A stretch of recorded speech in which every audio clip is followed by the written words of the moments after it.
Hello folks, welcome to UFOs around the world. So, last year I shared a video, do you remember the San Gallan island video and the interview which I was finally given by the person that reached out to me, who wants to remain anonymous for now.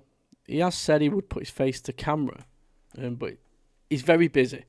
He has a lot of followers on his social media platform and it's nothing to do with aliens or anything like that, or UFOs.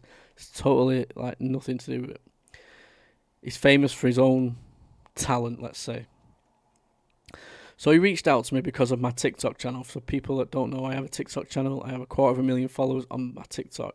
And he'd been watching me, and he's obviously seen that I'm an honest boy, wanting the truth, and he thought that he could help me out by giving me something here that he wasn't going to share himself through reasons he told me in private messages and stuff like that, and he had ongoing issues.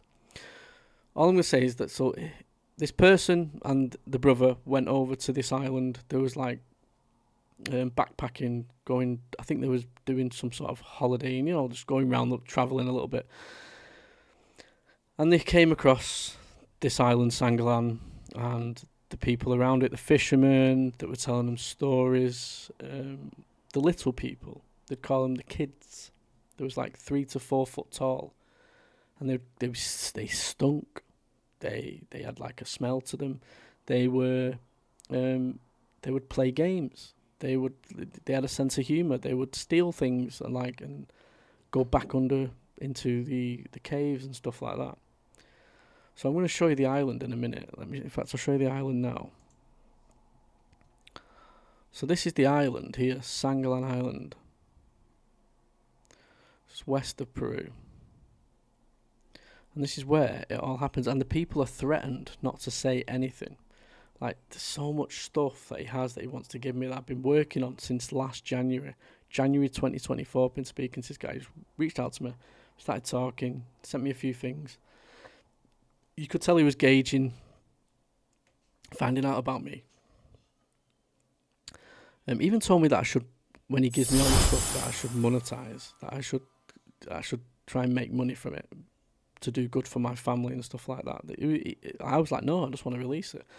People was like, no, you should try and monetize this for yourself and do something good for your family. It could be good. So whatever he's got, he thinks it could be worth me monetizing it and doing well for my family and stuff like that. But I've not yet received it all. That's the problem.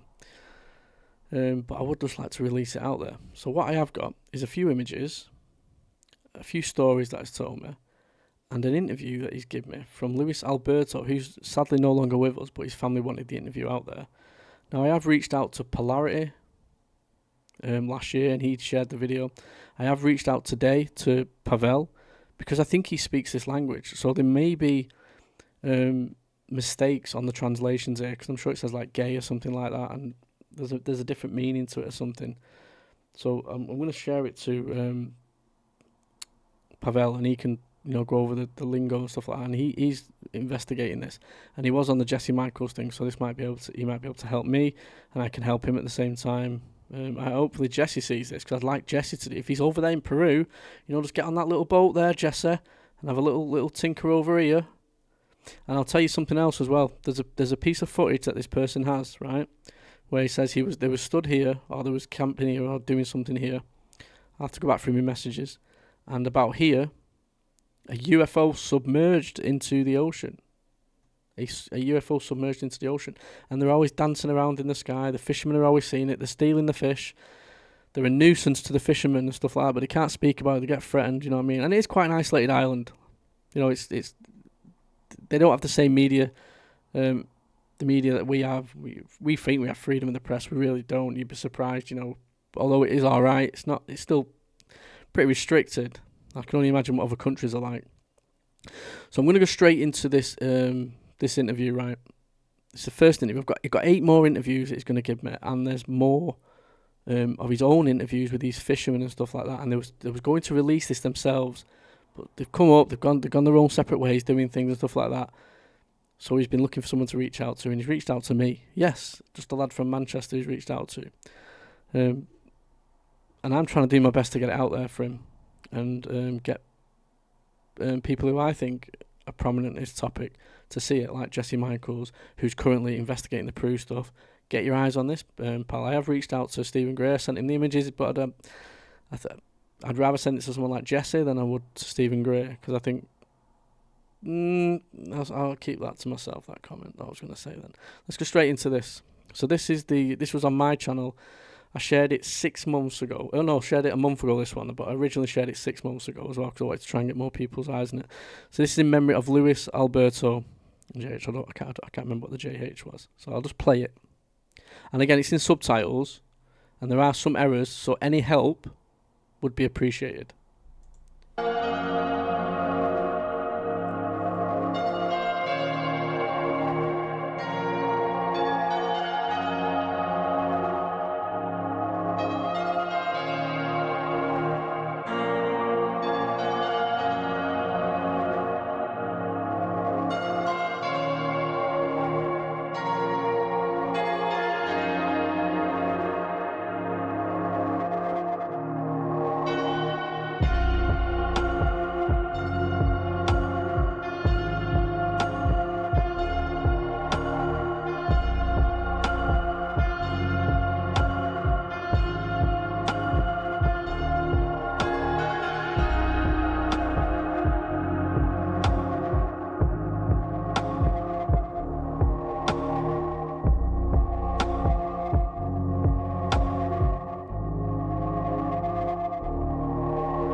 Imagine being able to build anything just by thinking about it. Meet Base 44. Audio, correcto, sí. Encuadre, ya, genial. Estamos aquí con Luis Alberto, el cual nos va a contar la historia de lo que vivió con el tema Alien. Él vive cerca de la isla San Gallan, en Perú. Nos va a contar cómo ha cambiado esto su vida diaria, cómo sufrió acoso, entre otras cosas. Cuando quieras, Alberto. Bueno, ante todo, buenas noches. Mi nombre es Luis Alberto.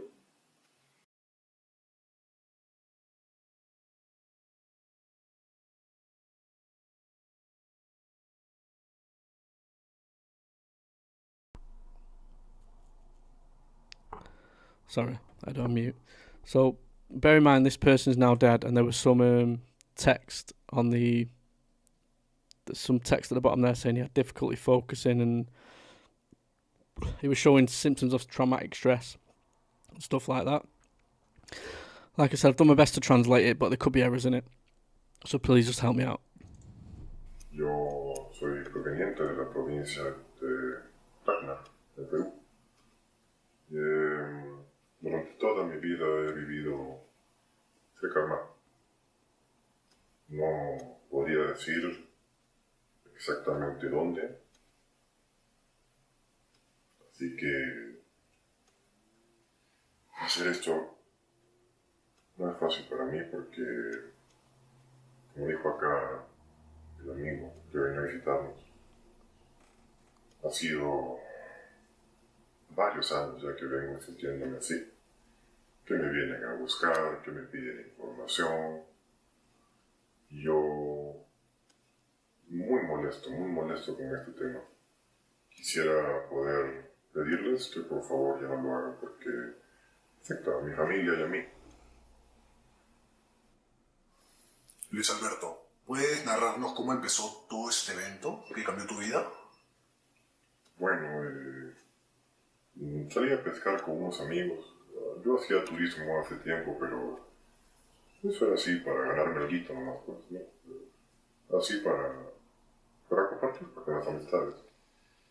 Y dado un tiempo, más o menos hace 3 años, tuve que vivir una experiencia muy fea, así que me es difícil hablar de esto. No quiero que se me malinterprete, no es que me moleste ser pescador, pero me da miedo ir al mar ahora.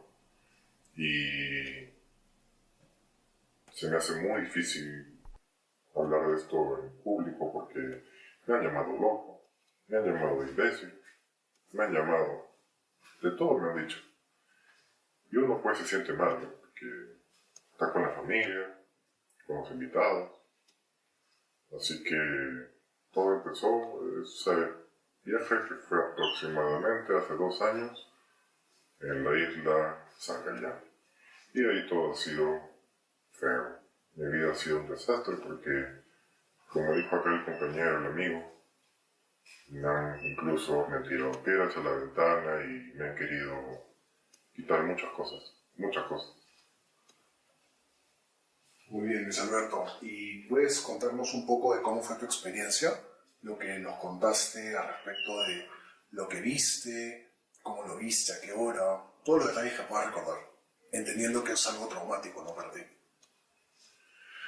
A ver, esto fue hace un tiempo. Yo fui a la playa con mis amistades, fuimos aproximadamente a las... habrá sido 2 de la mañana. A esa hora sale buena pintadilla y grande, ¿no? Entonces nos reunimos con todos ellos como a las 2 de la mañana, agarramos el barco y ya desde ese momento había cosas extrañas porque el mar estaba muy calmo, muy calmo.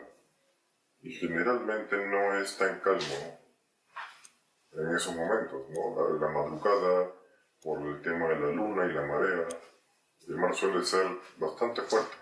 En mi experiencia, no, yo tengo años pescando y he visto que es muy movido el mar, pero especialmente esa noche todo estaba así como muy tranquilo, lo cual era muy raro. Y nos comentaste que estando con tus amigos, uno de ellos vio una luz que los demás no vieron y después tú también te percataste que estaba atrás persiguiéndolos o algo por el estilo. ¿Podrías ejemplificar un poco cómo fue? Sí, yo a eso de la hora de estar pescando con Julio, él me dice, ¿no? ¿Qué es eso que está atrás tuyo? Y yo le digo, no sé qué es eso. Y se veía pues como fuego, pero dentro del agua. Y yo había escuchado historias así antes, pero esta era la primera vez que veía algo así. This is your last chance to register for the book launch, August 16th. Click 5 mystery headliners, 4... Y le digo, no sé, eso es fuego. Y él me dijo, no, es fuego. Así que, bueno, pasó un rato y después el fuego se fue hacia adelante del barco como quien mueve una antorcha, pero la antorcha, el fuego no era así amarillo, naranjado, sino era como una luz intensa y se fue moviendo hacia adelante y se quedó inmóvil. Ahí fue cuando yo dije, oh, su madre, ya fuimos ya. Así que bueno, esa fue la forma de que lo vimos y después vino, esa fue la primera parte, ¿no? Después vino la parte peor.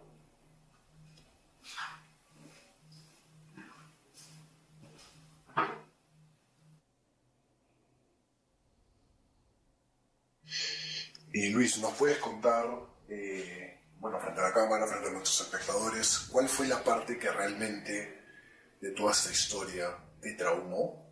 Porque algo ya nos habías adelantado, pero ¿podrás decir en frente a la cámara? Bueno, sí es complicado porque ya pasó hace años y no me gusta recordarlo, ¿no? Pero en el momento que vemos esa luz que se pone... Just want to say as well, this was never released. This was supposed to be released, by the way. Never was. So I don't know. I've not found this anywhere else. So where you're seeing it now is here for the first time. Well, not for the first time, unless you've seen it where I've shared it with people to share on their channels. And I want this to be shared on everybody's channels. Like I said, it's not the most compelling story, but it's the area, the location. And there's some images I want to show you as well. And even I'm a bit sceptical of these images, but there's metadata to the images and stuff like that. It's like I can't rule this out. And with what you're seeing at the minute with the Peru mummies and with what Jesse Michaels has been over there finding, and like he said in his documentary thing yesterday, nobody's bothered. Only Jesse's bothered to go out there. and actually do it. Like, scientists haven't bothered, archaeologists haven't bothered, and no YouTubers really bothered except him. So we've just assumed, like, I always thought these bodies were real, for the purpose being, there's so many of them. There's so many of these bodies. So if you're going to fake it, usually you just fake one or two, right? Like they're saying, there's hundreds of these things. So, different types, like...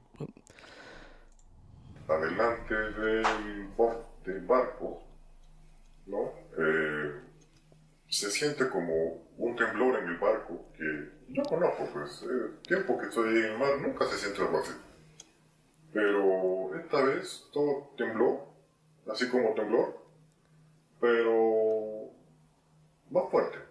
Y la parte más interesante es que cuando sale esta luz del mar, no tenía forma, era como, quien dice, pues, ¿no?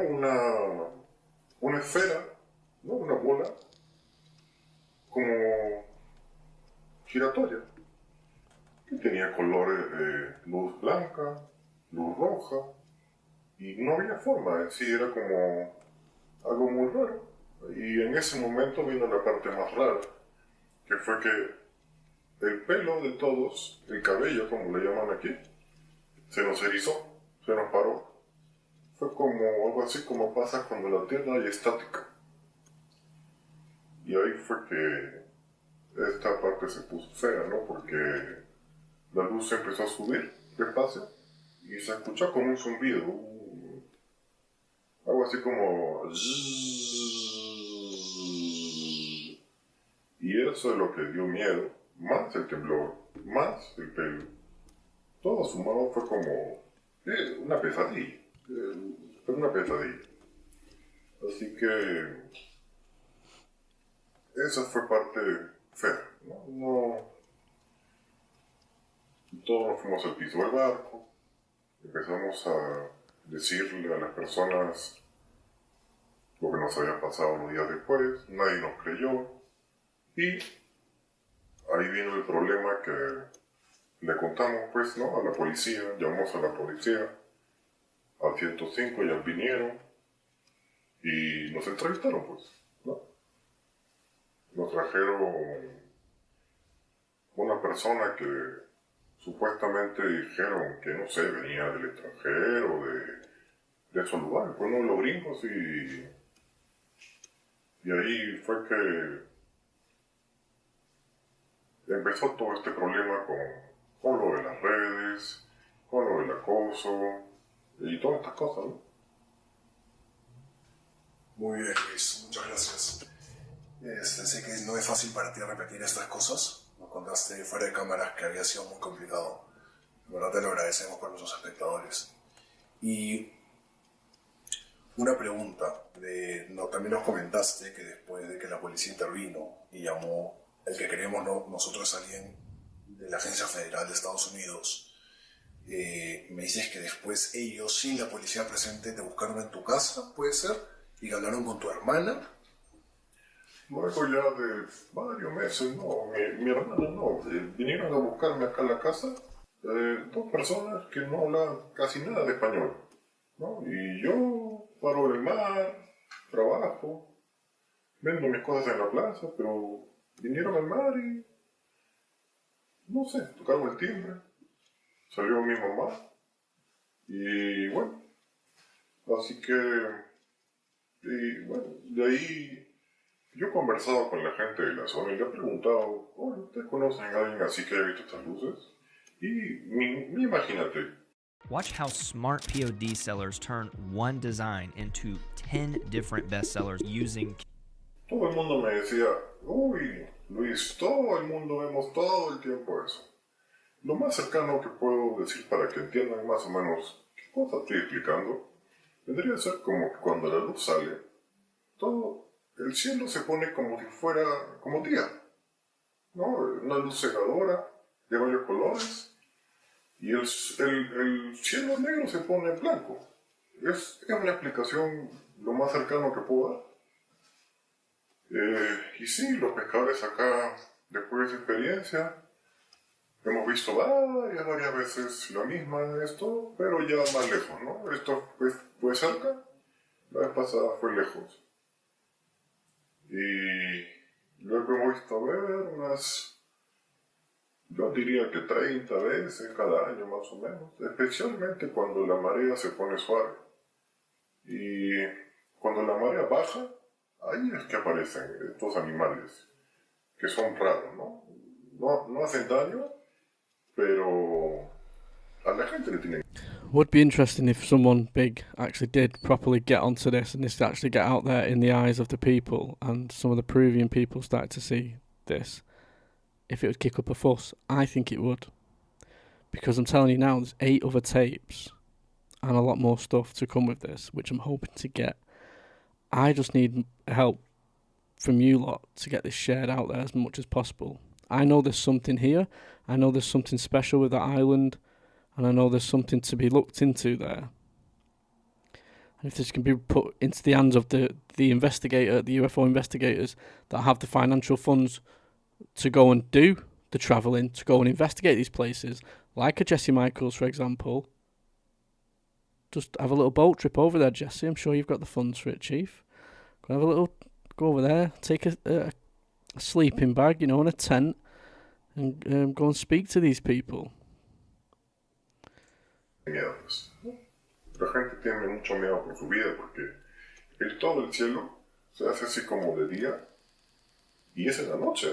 Te estoy hablando de 2 de la mañana, 3 de la mañana y todo de día, así como estuvieras al mediodía. Y esta es una experiencia pues, que yo ya no comparto porque vinieron acá a mi casa, tocaron la puerta, me instalaron una estación. Yo sabía que esa persona que estaba trabajando en ese lugar no era cierto, porque acá el pueblo todos nos conocemos. Y esta persona estaba siempre en la esquina mirándome. Tenía como su celular, una cámara, y sacaba foto y foto de la casa. Y yo decía, ¿por qué me están siguiendo? ¿Qué cosa quieren? Hasta que, bueno, un día fui, pues, ¿no? Y le dije, oye, ¿qué es esto? Esta es mi casa, ¿por qué saca fotos de acá? Y nada, se fue. Yo me di cuenta que no hablaba ni siquiera español. Así que me di cuenta que estaba siendo perseguido por personas que no eran del país, ni siquiera eran de mi ciudad. No eran de gente de afuera, como le llaman gringos. Y querían información de lo que había visto. Pero yo no les iba a contar nada porque yo no he hecho nada malo. Fue algo que vi y lo vi. Y pesadillas seguidas, el cuerpo te queda como que duele, ¿no? Duele mucho, el pecho, aquí, sensaciones de un dolor fuerte. Cuando aparece el animal, la luz, te duele mucho el pecho, acá. Porque el zumbido no te deja el oído, pues, ¿no? Que entre el sonido y se genera así como unas luces y te duele aquí el pecho muy fuerte. Muy fuerte. Casi como, yo diría que es como cuando te golpea con un puñetón aquí en el pecho. Así que yo ya no hablo del tema porque no me gusta traer gente acá a la casa, preguntan cosas, me llaman loco, me han insultado por las redes sociales. Yo no quiero hablar de ese tema nunca más. ¿No? Y así que bueno, esa es mi experiencia y yo les digo que no sé si son malos, no sé si son buenos. Solo les puedo decir que yo conozco pues esta zona y sé que no son de acá. In December 2016, Luis Alberto was found dead in his home with apparent signs of asphyxiation. His wife asked us to make this video public to seek justice, in memory of the sea, in memory of Luis Alberto. Okay, so you've seen the video, and I know people will be thinking, well, it's nothing special, but this bloke has lost his life through asphyxiation, which for people that don't know what that is, it's, I'm going to show you now the pictures. So, this is number 1. So I'm going to zoom in on this. Let me get this up. Now you can't see anything at first, but if you zoom in, see that little thing here? Little 2.5 foot, 4 foot, whatever that thing is there. They call them the children, right? And listen, when I seen this, I immediately thought of Stephen Gray. You know, that alien in a field picture and stuff like that. It just seems to stand out, right? But, and then there's another one. Let's go across. Let's just play the, I'll put a slideshow thing on here.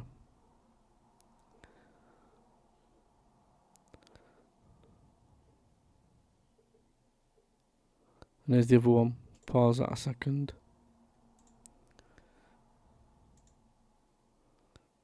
How do I go to that next image?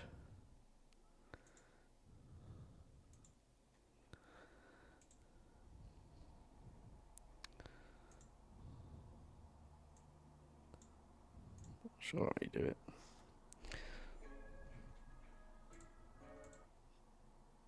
Get that music off. So the alien's here. Here's the alien there. It's a bit of a better image.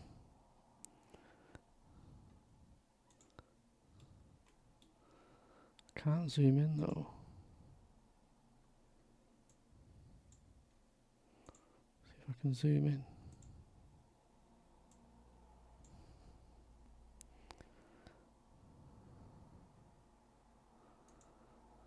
This one here is when he was being attacked. And this is what was seen during an attack.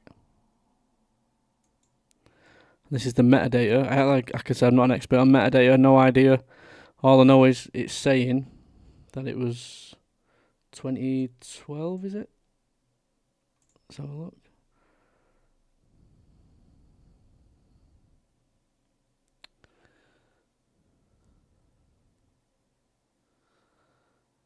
I'm even looking here for this. It says 2025 there, but obviously that's not right. I don't know if that's because I've... Oh no, 2012. Not done slideshow before, so I do apologise. There we go. Right, so 2012 was when the image was taken. I think that's what it is. Tells you the camera, everything you need to know about that. Like I said, I'm not an expert. I'm not going to pretend that I'm an expert on that. And this is what they'd see generally, little orbs and stuff around. And again, we're back to little alien things. And again, it's one of those, you don't think much of it. And then you this was before the Peru mummies, by the way. So then the Peru mummies comes out, and then I've got this information. I'm like, holy shit. Now, I wasn't doing my YouTube videos at the time, so I shared it to people that did YouTube.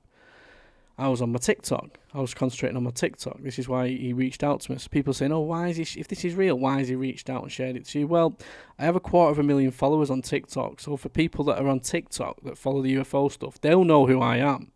People that just watch YouTube videos and other things like that, they might not know who I am. I'm a TikToker. But I'm now going into YouTube, and this is where this video is going. So I want to move over to YouTube. I just want to start off with TikTok first.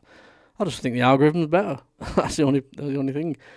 And my videos were getting a hell of a lot of views, like there was in the millions and stuff like that. So he's obviously thought, if I give some information to him, it's going to go out there, it's going to get seen.